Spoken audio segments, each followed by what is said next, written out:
fun science fiction adventure that kind of ruminates on where mind resides and some of the nuances of dealing with things that we don't typically think of as alive or human.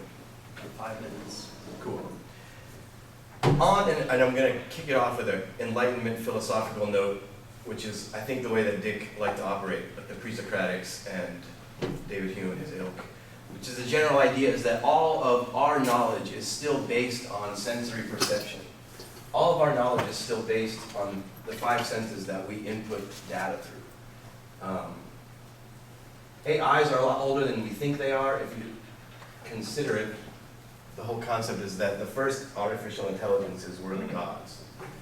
Human beings perceived the natural material world around them as something that was somehow animated, and then they imbued it with consciousness, saying, oh, these consciousnesses are moving this matter around. This moving matter has actually got a mind in it, even though it's not like a human body.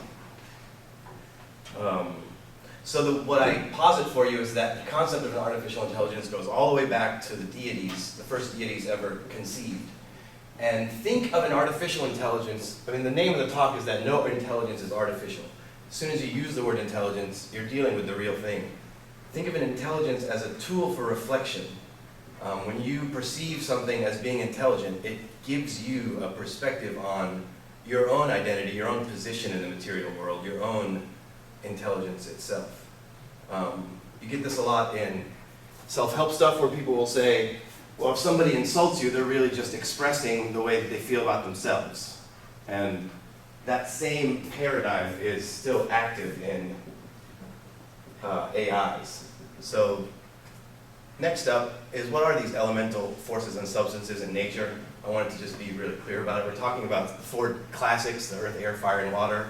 I brought a little physics into it to explain electromagnetism and gravity. I didn't go into strong force and nuclear force and weak force because it's not necessary for like broad strokes in dealing with AIs. So humans perceive these components of reality as alive as early as when we call them gods. So to rearrange metal and silicone and electromagnetic impulses in such a way that they seem alive is not too far of a stretch. You know, it's not like this new vanguard Alan Turing kind of idea. I'm saying that it's much, much older, and we've been dealing with it for a long time. Mechanization. I changed the heading, kept the pictures. We've perceived all these forces of nature, and we turn them into this stuff. We turn them into the periodic table. We turn them into the steam pump. We turn them into the space shuttle and the electrical grid. Sense experience has become mechanized. So like the next phase of this concept of sense experience and artificial intelligence is that once you mechanize sense experience by doing things like this with cameras and recorders and taste pills and air fresheners and bionic arms, the 5 senses aren't just things that reside in the human body anymore. And maybe they didn't ever exclusively reside in the human body. If you think about looking at an ocean like a hurricane and calling it Neptune, or climbing and calling it Poseidon. So,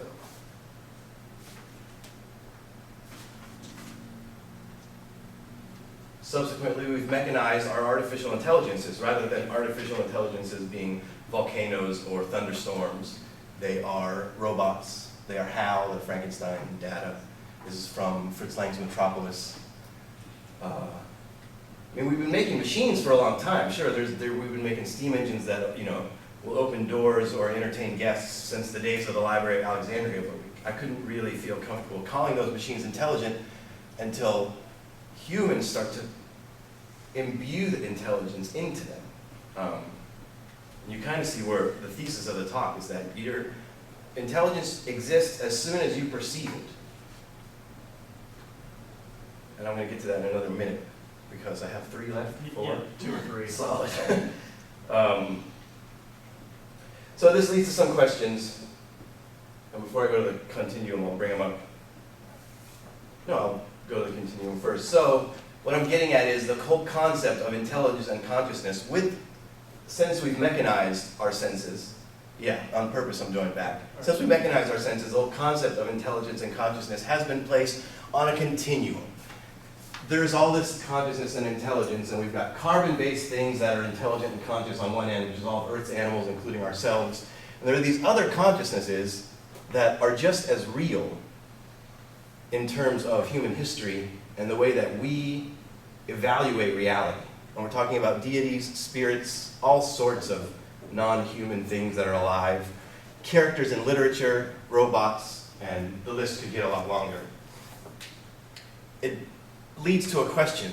Well, fine, if consciousness exists on the same continuum and it's not exclusively the province of carbon-based organisms, how do you decide? How do you evaluate something, and how can you tell if this thing is an intelligent or conscious entity or not? Let's pause for a second. Yeah. If you want to go to Lawrence Rickles' lecture, now is the time.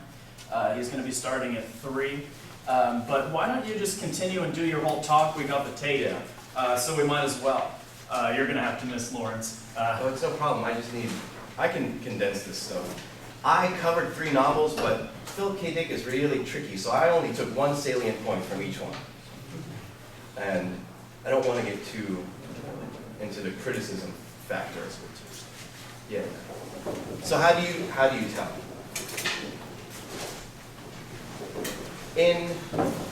Thanks guys for putting up with me. That was solid of you.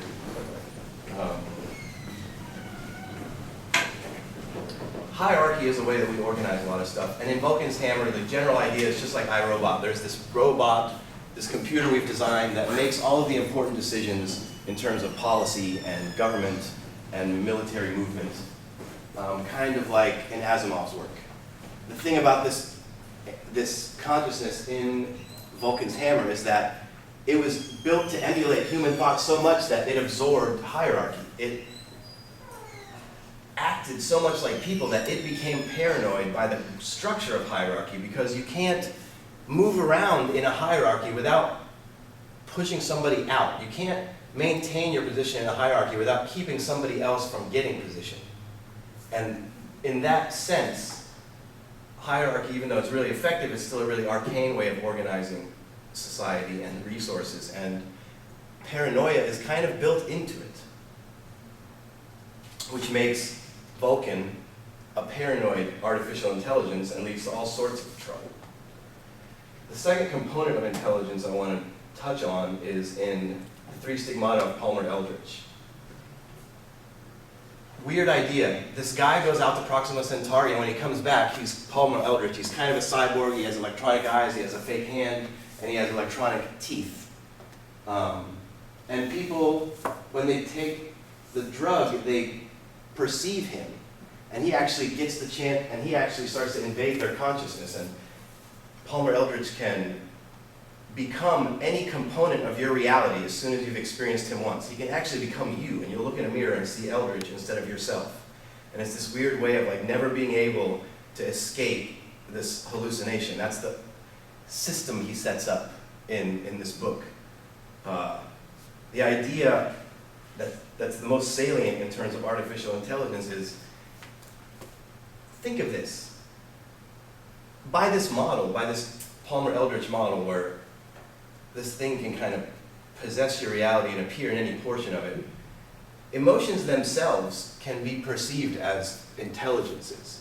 Like, imagine the concept of something like happiness or anger being a pan-dimensional entity that actually possesses human beings and gets them to do stuff that it needs done.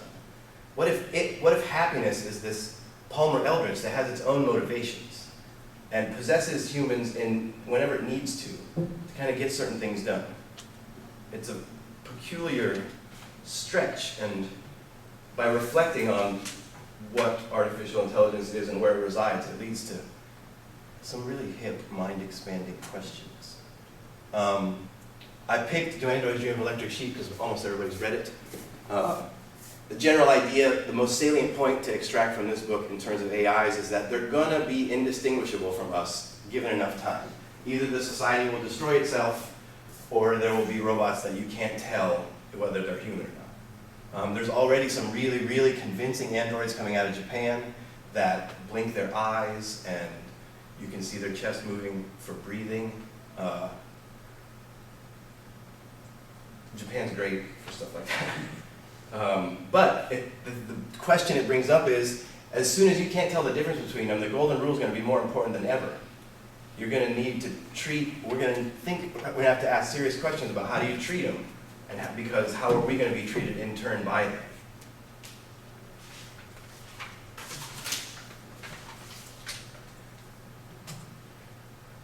To wind it down, how do you decide if something possesses intelligence? There's questions, right? Questions that come up, which is like the refrain in Blade Runner, which I think is great.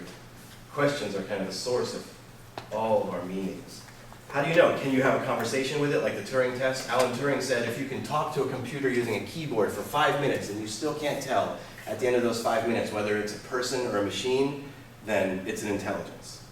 I remember back when I was in high school, they were already making those psychoanalytic apps that you could play with on old Unix machines that would just, you'd say something and it would return a question to you. And you could, I mean, if you were young enough, you could spend 5 minutes toying with that thing and not be sure. And that was, 20 years ago. Does it problem solve? Does it use patterns? These are questions that we usually use on each other to evaluate whether it's intelligent. Does it understand me? Is it nominally self-aware? Does it have feelings, or does it at least seem to have feelings? And then when you start getting into the really esoteric questions, can it reproduce? Is it well, then you're like, is it life or is it intelligence? In Vulcan's hammer, the machines can reproduce. You definitely have robots building other robots, and that stuff is out of human manufacturing hands. The end answer I come up with is that the only way that you can decide if an object possesses intelligence is by perceiving intelligence in it. As soon as you perceive intelligence in something, it is actually there. Think about the way that you anthropomorphize your car or your iPod or your microwave. You ever caught yourself like swearing at your car as if it had some sort of will and it was actually trying to confound you? We put intelligence into these things that seem inanimate. And that's kind of the power of Philip K. Dick's writing in general. His ultimate fascination was the human mind. After writing for 26 years, his conclusion, and this is something he brings up in his interview with Charles Platt, 1979, out of Santa Ana. It's a cool interview, it's on the internet. It's about 2 hours long. But the greatest mystery of the universe is the human brain, as far as Philip K. Dick is concerned. And that's what he's saying. The human mind is so powerful that it actually conjures intelligence. We aren't just the source of intelligence, we can actually put it into things just by perceiving them. So, in conclusion, I want to remind you about a guy named Buckminster Fuller. And he was a heavy-duty philosopher and designer of the last century. Very cool guy, and he was the one that brought up the concept that there is enough to go around. Like the real challenge of the psychedelic era was that we actually have enough resources to feed and clothe and transport everybody so that they'd never have to actually use currency and everybody could live about as well as, or better, as an upper middle class person. There's enough to actually go around. But since we evolved in the jungles, we're still wired for scarcity. In the jungle, there isn't enough to go around, and you have to fight for it to get it. So to kind of yank people out of that paradigm is a really huge challenge. So like, you don't have to worry about not having enough. You wouldn't be motivated to go to work because you're not going to make your rent or not have a place to live. Like that whole paradigm would have to evaporate. And then the same concept applies to intelligence. There is enough intelligence to go around. We don't have to be chauvinistic about the notion of intelligence and say that it only resides in humans or higher primates or dogs or whatever. There is enough to go around. We can afford to experience intelligence in non-carbon-based entities. It acts as a tool for reflection. It acts as a mirror, an avenue for us to comprehend our own identities and our own motivations and the decisions that we make. Thanks for hanging out. That is the salient point of artificial intelligence. So.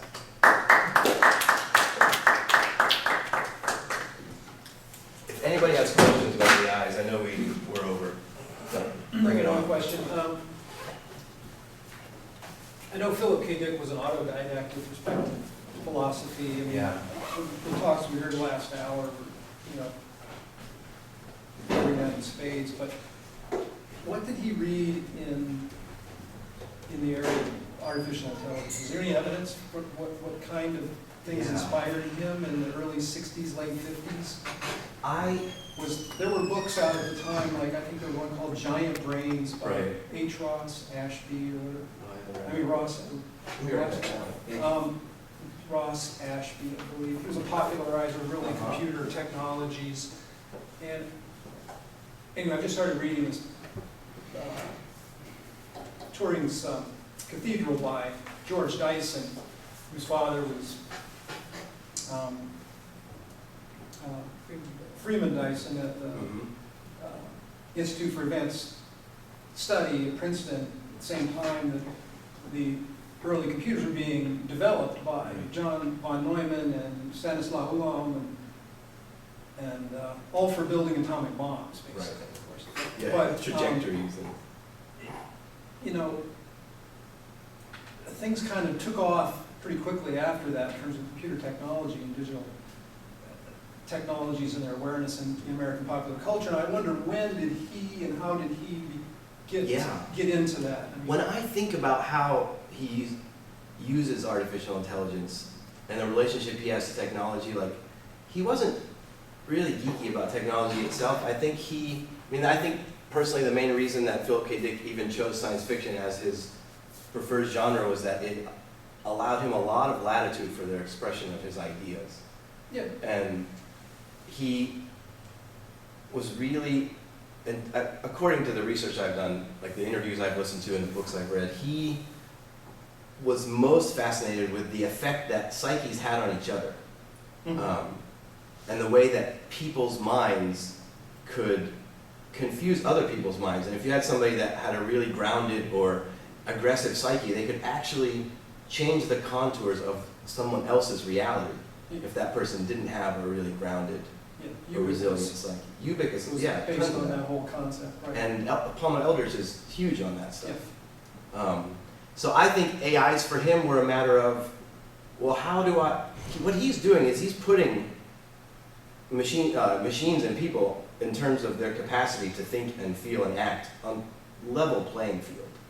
He's using intelligences, no matter what they're housed in, to reiterate his questions about the effects that people have on each other and how does this affect their ethical or unethical treatment of each other. Yeah. In terms of his interest in the development of artificial intelligence technology, I don't get the impression that he paid a lot of attention to the science. Yeah. It But it was in the air, and he must have picked Oh, it was all, yeah. That's the thing about him, he's just absorbed. He was listening to everything. I think it'd be a good topic for a paper, really, Yeah. to research it. I remember reading something that Heinlein wrote about, well, every science fiction writer needs to subscribe to Scientific American and Popular Science because you have Right. to keep up with the science if you're going to write science fiction. Right. Yeah, so there's somewhere in Yeah. the continuum we have that, and then probably a very far other end of the continuum would be where Phil Dick was. Yeah, I get the impression that Heinlein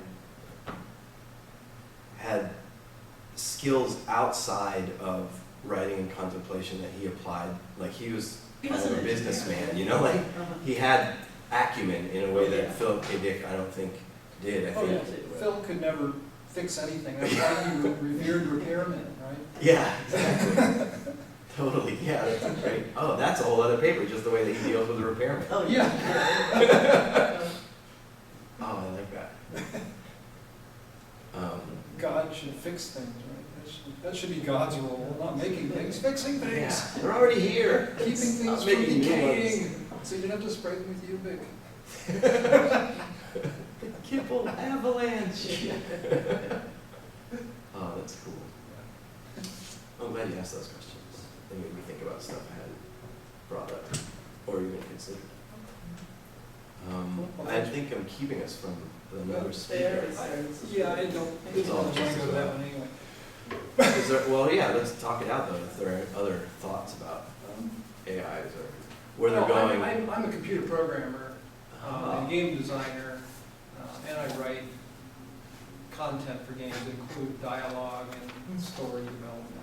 So I've been doing it for about 30 years. but Basically, he's doing perky pad layouts. I do perky pad layouts. Yeah. That is exactly his job. Yeah, exactly. Yeah, I So what I kind of become a considerations weapons do you fashion make? designer, kind of, too. Like Yeah. the Zap gun, so. Well, when you're designing these constructs for interaction with people at terminals, what kind of considerations do you make about Well, their conduct? you know, people have, I work in social media now, which is where people Uh-huh. interact with one another in a very constrained set of economic behaviors. Right. And, you know, they perform in theory social activities with one another, but it's all pretty, well, it's kind of hard to say, yeah. You kind of create a world that they can live in together and interact and Just like compete. people. Basically, yeah, just like in the real world.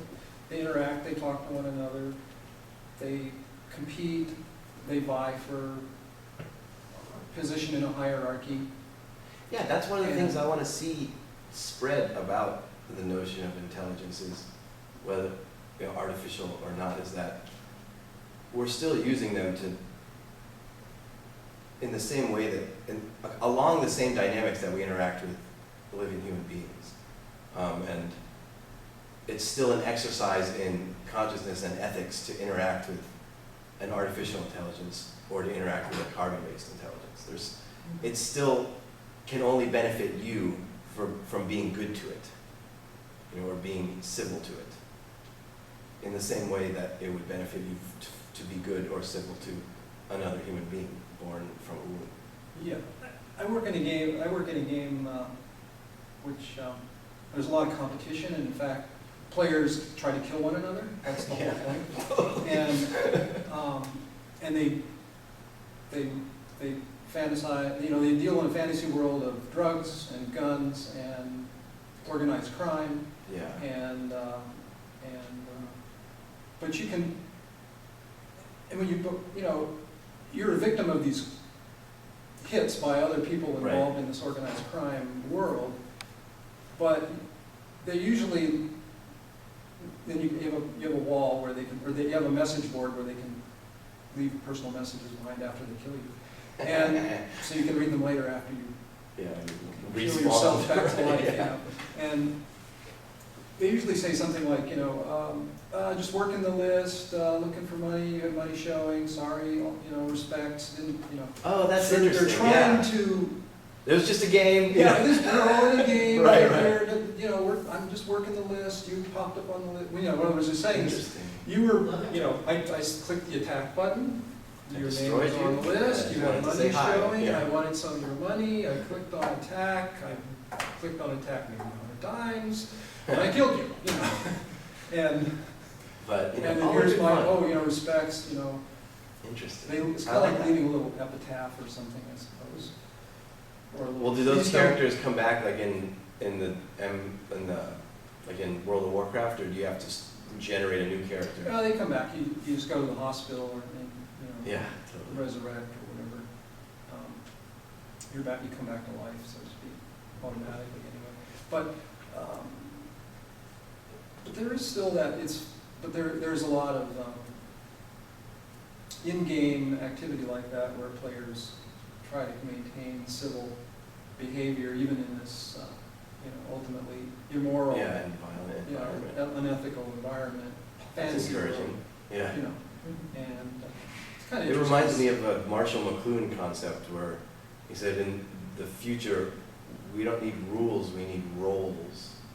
And the idea that like, oh, I inhabit this role as this computer criminal and we knock each other out, and then you extricate yourself from that role and go back to the role of like, oh, I'm a good internet user and hey, here's a shout out to you for, you know, it's just a game. Yeah, thanks for playing. Yeah. And switching over to There's those a roles. lovely parting gift, you know, a lovely resurrection gift. But, Excellent. yeah. Yeah, so Phil Dick, yeah, I've been a big fan of his. Yeah, he's for gonna many, get many talked years. about for a long time. Yeah. It's finally his turn. And every time I reread his stuff, I think, there is no way to pin this down. Like, this is not, it's like this always moving kind of inscrutable puzzle of, what's the real part? What just happened? You still get the full effect, but by the time it's over, it's not, he doesn't write the kind of books that have a bow tied on them. Like, they're not tight. No, generally not. The endings are often unsatisfying. Yeah.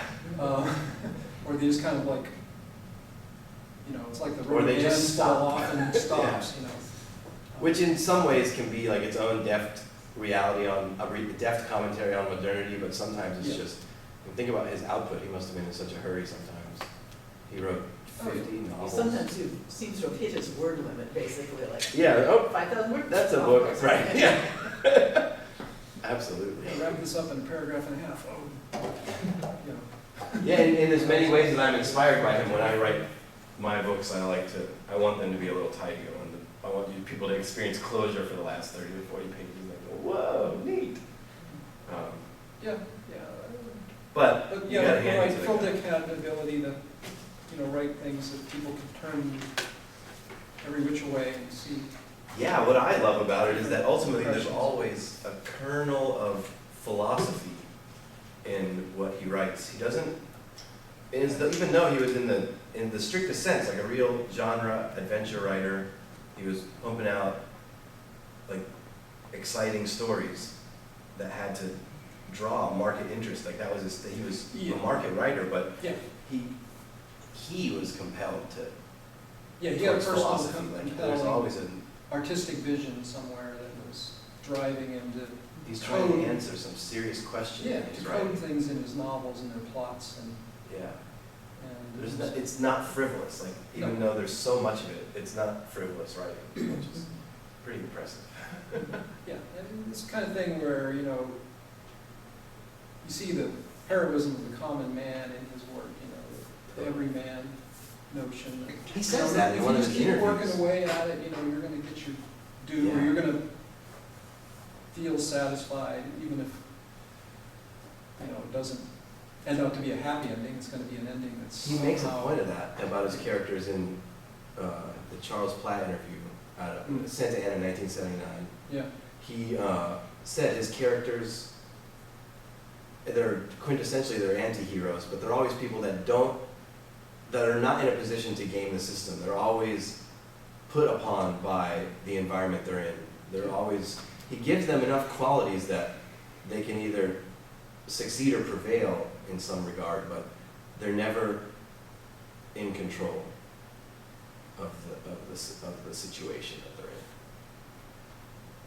which I thought was interesting. Yeah. I think it reflects the way he kind of felt about his own life too.